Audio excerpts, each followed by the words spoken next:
Les presento las guascas, típicas de Colombia.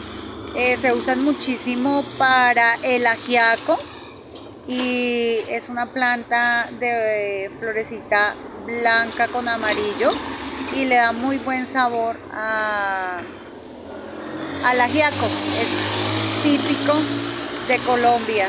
Entonces, si alguien la conoce y la ha utilizado en otra preparación, déjenme en los comentarios.